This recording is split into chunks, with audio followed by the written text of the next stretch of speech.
3. Welcome to the Patriarcado Club. My name is Don Juan Diaz de Leon and my guest Charles Coloumbe. Welcome, Charles. Hello, hello. Great to be here. Thank you. First question. The 2020 elections around the corner. Donald Trump captured almost 30% of the Latino vote. Do you think he can capture that or even more in this coming elections? Well, there are two imponderables. The first is the economy. If we don't have a recession, I think he's going to win regardless. That's the first thing. Second thing is, he might very well be able to capture more. See, a lot's going to depend upon what sideshow freak the Democrats put up. I don't say that to be unkind, but we look, I mean, whether you like the Trumpster or you don't, he's a known commodity. He is what he is. You know, he and Boris Johnson in England apparently have the same barber. But what the Democrats have shown us so far are, you know, the gay mayor, Bernie Sanders is alive again, Kamala Harris. I don't see anybody there that would appeal to the Latinos at all. I mean, all they can do is promise stuff, but they're, for most Latinos, I think, not that I'm a spokesman, but I think they're pretty repugnant as people. So, a lot will depend on who the Democrats nominate. And what will it take for the Republican Party to make more gains into the Latino community? Because it seems you're Mexican, you're Latino, therefore you default to being a Democrat. How can that change? Well, several ways. Firstly, one of the statistics I love to repeat to people is that in the 2008 election, which brought us Mr. Obama to the throne, in California rather, we had Proposition 8, which banned gay marriage. Now, Imperial County is the most heavily Latino county in the state. It went most heavily for Obama, most heavily for Proposition 8. Now, nobody has bothered to look at this or explore this phenomenon, but there's a big disconnect between Latino values and Latino voting patterns. You would need a Republican candidate who is willing to say, what's this? You know, and to cite things like that, like the Imperial County vote. You vote for them, that's what you're getting. You vote for me, you're voting for your conscience. So you decide what you are. I don't say who. No, Charles, I'm very intrigued by this phenomenon. You know, I'm Catholic, so when I go to a Spanish service, the priest doesn't tell or doesn't say who to vote for. No. But he will say or mention to vote for a candidate that's more pro-immigrant. Yet when I go to an English service, again, same thing, they don't tell us who to vote for, but then they say vote for those candidates that are more pro-life. So therefore, when we go to the polls, we cancel each other out. Yeah. Because if I'm in a Spanish service and they're saying vote for a candidate that's more pro-immigrant, pro-immigration, I'm thinking Democrat. When I go to an English service, they say, well, try to vote for a candidate that's more pro-life, I'm thinking Republican. So when we go out and vote, then don't we cancel, the Catholics cancel their votes out? Well, they do, and there's another problem here. Actually, there are several. You know, I always like to say that I don't like commenting on the immigration question simply because everyone's lying. And I mean that. The so-called anti-immigration people won't deal with the real fear, which is that the anger will be outbred by the Chicano, by the Latino, by the Hispanic, because the native-born, black and white alike, don't breed. You know, they don't. Not sufficient numbers, you know. So you have this seeming vast sea of brown in the South that will overwhelm us with their fertility. The second reconquista. Exactly. But of course, that prescinds from a lot of realities. The birth rate's going down the tubes there too. Right. The Latinos are becoming as corrupt as we are in terms of contraception. I mean, that's all. Right. Nobody keeps that in mind. And what no one will address is the fact that the initial need for more bodies, A, to pay taxes, B, to work, see to consume goods, it results of a lack of births on the part of the native born. Nobody's going to touch that. Nobody's going to say that. Right. What candidate would say to the American people, you need to start breeding, you need to get rid of the pill? Right. It would be like saying stop divorcing. Exactly. You know, if you don't stop divorcing, you'll have more broken homes, and we're getting even screwier than we are. Nobody's going to say that. Similarly, no one's going to say that Mexico's policies with regard to Central American immigrants are far worse than ours with regard to Mexican immigrants. You know, if I were president and I were tired of hearing the Mexican government yapping, I'd say, you know what, gang, you're right. From now on, your laws are our laws. We deal with immigrants as you deal with immigrants. When your laws change, our laws change. Right now, we adopt your laws. Charles, should we build the wall? You know, I have no real opinion on that. I really don't, because it goes back to what I've been saying. Against what and for what? You know, I believe we should get control of our border. Why? Because that's part of sovereignty. Right, exactly. But having said that, the jumping up and down about the wall, as I say, keeps people from looking at the real issues. Another problem, for instance, with the massive immigration of the United States is the damage it's done to Mexico. Right. Nobody's going to talk about that. In my time, for instance, I've seen telenovelas go from being these sort of Victorian morality plays to porn. Right. Or now we have the narco telenovelas. Yes. And that is intimately connected with the partially immigration-connected decay of Mexican culture. Nobody's going to say that, though, are they? Charles, yes, Mexican culture it's crumbling. And I have a theory, and I don't know if you would agree with this theory or not, but, you know, Mexico comes across as this Aztec nation, you know, La Nación Azteca, right? I'm not Mexican, I'm Aztec, you know, I'm no. indigenous, right? And I think that's part of the problem of Mexico. Why? Because the Aztec civilization was very savage. It sure was. Very barbaric. And this is what we see now of Mexico. So therefore, by saying we are Aztecs, now we're actually playing it out in Mexico today. With a barbaric result. Right. And you've got Santa Muerte and all this stuff. Right. What gets lost is what a civilized country Mexico was. Right, and people forget, so instead of saying we're Aztecs, we should say we are Hispanos. Yeah. Because with the Viceroyalty of New Spain, Mexico was a stable nation. It sure was. A prosperous nation, a civilized nation for 300 years. And what's forgotten too, when you talk about the Indians of Mexico, is that under the Viceroyalty, they ran their own affairs. Right, and the two naciones, the two nations, the Spanish and the Indian nation. So, for instance, in Tlaxcala, the princes of Tlaxcala, who were princes in the Spanish nobility, the princes of Tlaxcala, I mean, if you look at the state maps of Mexico, you see Tlaxcala sitting there. Well, the reason why it's like that is because it was a semi-independent province under its own rulers. Right. And the College of the Royal, the Noble, what was it called? The Noble College. It was the College for Indian Nobility in Tlaxcala. Sent professors to teach in Spanish universities. Right, and you know, some Mexicans, or the majority of Mexicans, even Chicanos, do not know this, that this idea to identify ourselves with our indigenous past is actually made up in the 1940s by the Mexican government after the Revolutionary War, the Revolution War. And then added to by Anglo academics in the United States. Exactly, so it is a fictitious identity. Yeah. And by doing so, we negate 300 years of history.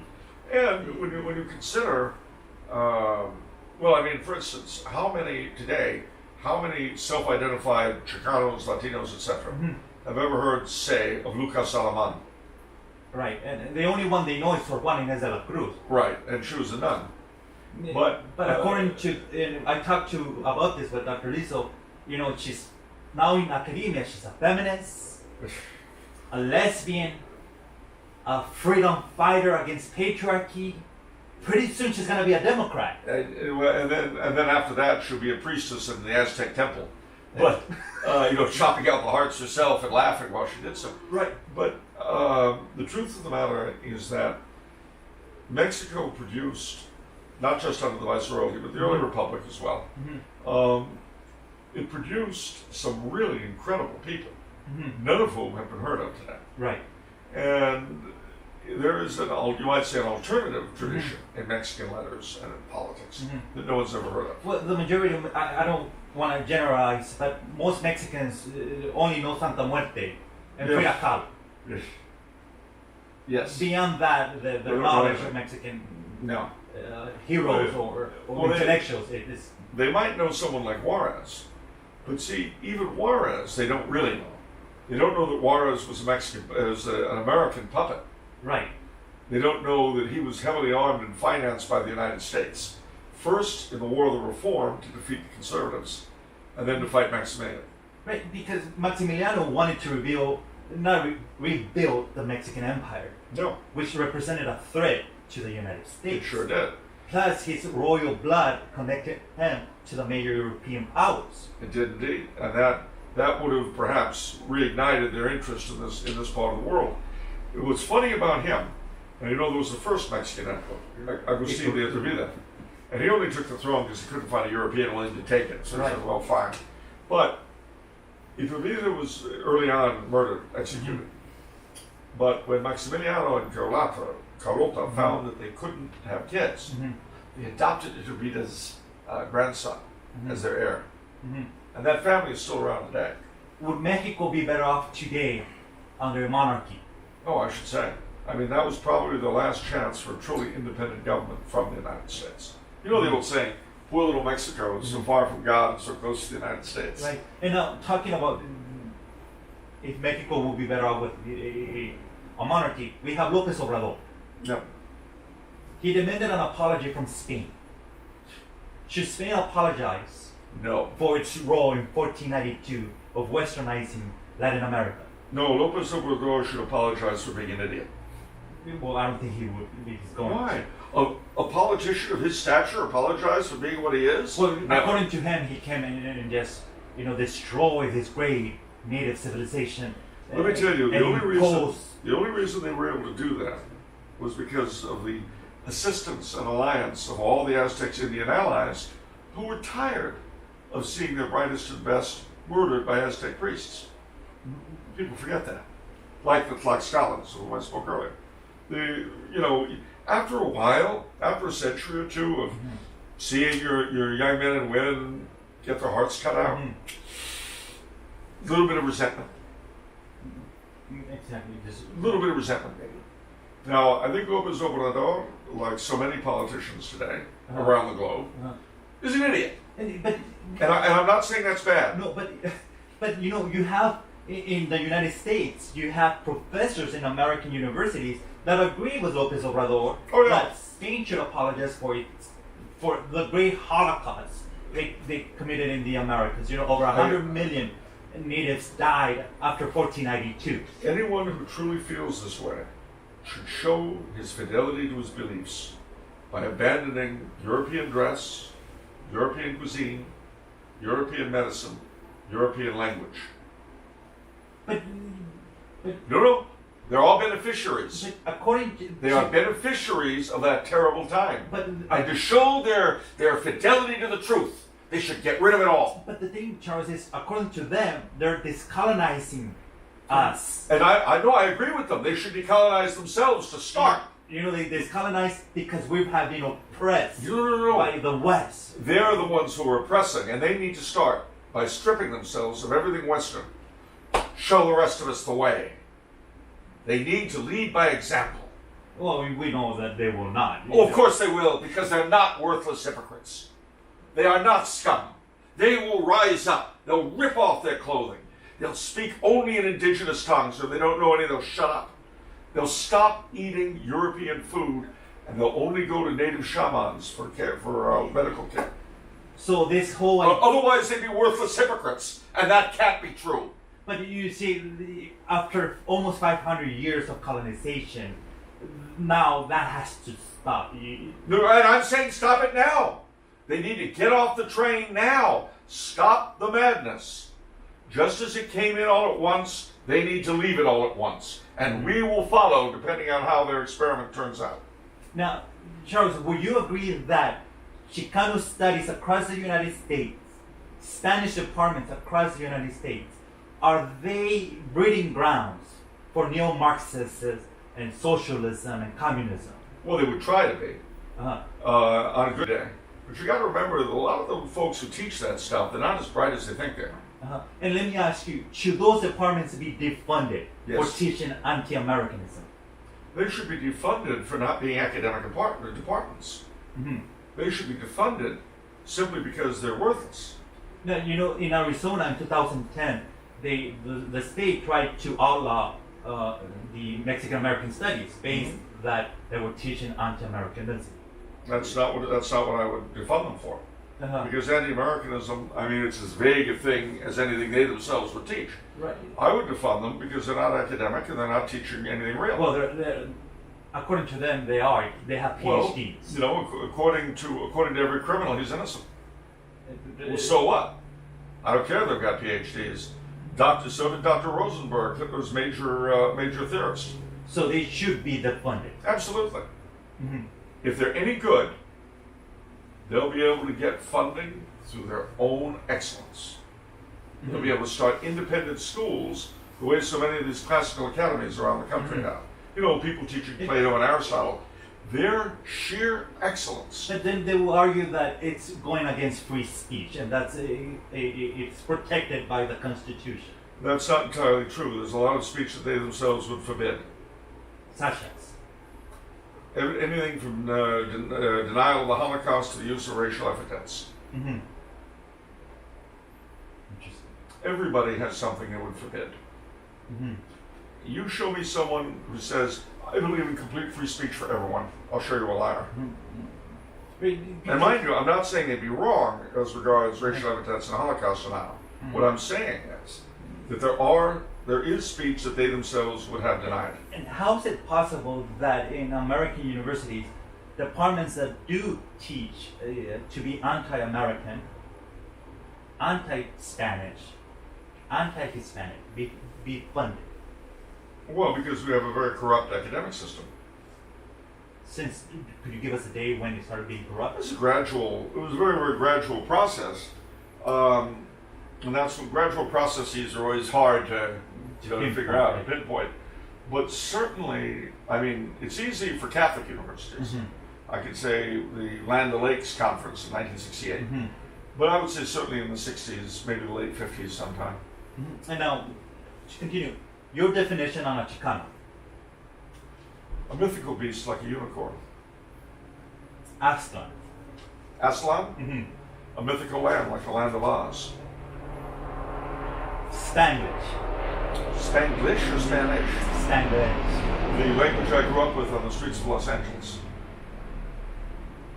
Now, in academia, they impose this identity on us. You know, we're no longer Mexicans, we're no longer Hispanics, we're Chicanos.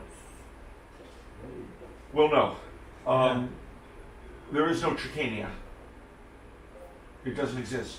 According to, well, then Aztlan would be... What is Aztlan? The land of the Indians oppressed by the Aztecs? The people who got their hearts ripped out. The Tarascans, the Tlaxcalans, those guys. Right, so... Texcoco. The southwestern United States, occupied territory. Oh, you mean the northern rim of Christendom? Right. That the Spanish called it. Right. Yeah. That went all the way up to San Francisco, even beyond San Francisco. Right. The northern rim of Christendom. Right. Yeah, that's not Aslan, that's the northern rim of Christendom. Right. Beyond which we're both pagan and heretical territories. Right, and recently, they removed one of these marks that mark the El Camino Real. Yeah. Santa Cruz, I believe. You know, one of the... It's unconscious Yankee racism. According to them that removed this landmark, it's a symbol of racism, conquest. No, it's a symbol European. It's a symbol of truth and civilization, and it was destroyed because they're idiots. And I mean that in the best, most charitable sense possible. Now, why do you think we're trying to erase our European heritage and history from the public, Because the open spaces? Because well, there are several reasons. I mean, there's no single one. It's like a perfect storm of drivel. You know, every sewer has many drains emptying into it, and so it is with this sewer. There's the Yankee anti-Hispanic element that's always there, the black legend sort of thing. There's as with our own American Revolution, as with the French, the Russian, every revolution has to justify itself, and that was true of the revolutions against the Spaniards. And these, of course, are continuing to justify themselves by educational propaganda. That feeds into it. There's a very particular anti-Christianity, anti-Catholicism element. You see, there are many different streams that feed into it, but these different drains go into the one sewer we call academia. And that academic sewer is very powerful in Santa Cruz, but it's only one of the several sewers that the dominant forces in our society empty into. And Charles, just two more questions. Sure. You know, Spain has been the first European country, and I want to say the first that has endured this anti-Spanish sentiment for almost 400 years. That's right. Right, and it's hard for a Spaniard to be proud of their history because of this black legend that arose. They become self-hating because they absorb this garbage from outside. Right, but it seems now in the United States we're going through our own black legend. Yeah. That to be American now it's something to be shameful. Yeah. You know, if I wear a MAGA hat, it's like, what's wrong with me if it says let's make America great again? So would you agree that America's going through its own black legend? It is, and what makes America particularly vulnerable to this. All right. Now I'll be very blunt. This will shock you, but I do think that the interest of truth, being honest, is a good thing. America's ideological foundations have always been a bit shaky. And I could go on and on. I wrote a book about it, so you can find all about it in Puritan's Empire. I'm sorry, was that a plug? But because of that, we have a lot of fishes that are easy to take advantage of. What is missing is the idea of the United States as a country. Not the shining city on the hill, not the last best hope of mankind, not the model for all others to follow, but the country that we're born in, the country we live in, the country that gave our fathers a really good opportunity, and the country for whom many of us have died for. That's enough, you know. We don't have to be the shining city on the hill. It's enough to be us. And that's what we've lost sight of, and maybe never did have sight of. The fact that we're not the shining city on the hill, and that probably no country is or ever could be, that's shaken our self-confidence tremendously. And it has never been replaced by anything else. It's certainly never been replaced by an admiration for the country as it is. I mean, these people going on with this drill, in most of the countries of the world, they wouldn't get beyond first base. Right. They'd be in jail. And yet here they can just yap away, and not only yap away, but dominate.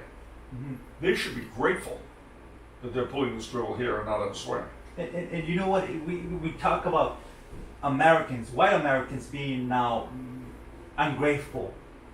You know, you had this actress, Annette, I believe, that she apologized for being white and born into privilege, and she was so ashamed. You know what? I feel her pain. You know who I'm talking about. Yes, I do. I feel her pain. I'll send her my address.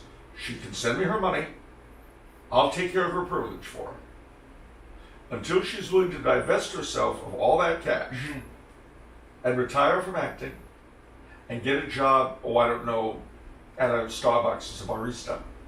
Until she's willing to do that, I'm afraid I'm sure it isn't true, she'll come across as a hypocrite. And you know, I believe that U.S. Hispanics are sometimes double ungrateful. That we're not grateful to be American, and we're not grateful to be Hispanic. And as a result, what is lost is the opportunity that could be had of improving this country of ours through the growth of Spanish culture. You know, because again, most American Hispanics are cut off from their Right. culture. Even if they've still got the language, Mhm. they don't have the great writers, the great musicians, the great artists of Hispanic, and I mean by Hispanic I mean Spain and all Spanish America, Right.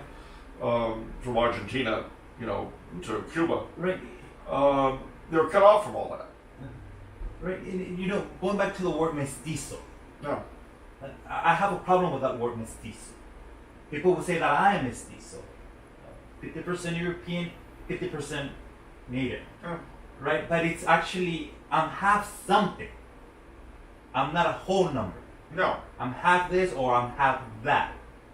Well, And I think that even the word Chicano is even worse because the Chicano is 50% non-American and 50% non-Hispanic. Therefore, that gives you a negative number. yeah, and as I say, it's a mythical beast. Right. Doesn't exist. And a mestizo gives you a half number. So in order for me to be whole, I need to be Hispanic. Therefore, Hispanic is the whole number, Well, not mestizo or Chicano. Would you agree with that? I Or would. not? I would. I mean, look, I'm French Canadian on my father's Uh-huh. side. Okay, Canadian French is my first language. We have a lot of Indian blood, but we say métis. Mhm. That's the French word for mestizo, Mhm. métis. You can't really divide it because the different elements have made the whole. Right. You can speak, for instance, of Our Lady of Guadalupe Mhm. and Our Lady of Los Remedios. Right. They're both the Virgin. Exactly. They're Right. both the Virgin.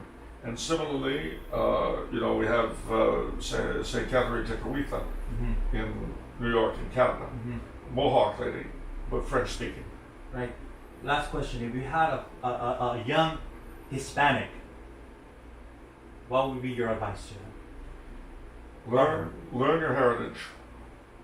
Learn the great wealth of Hispanidad, and learn to bring it and apply it into the Anglosphere.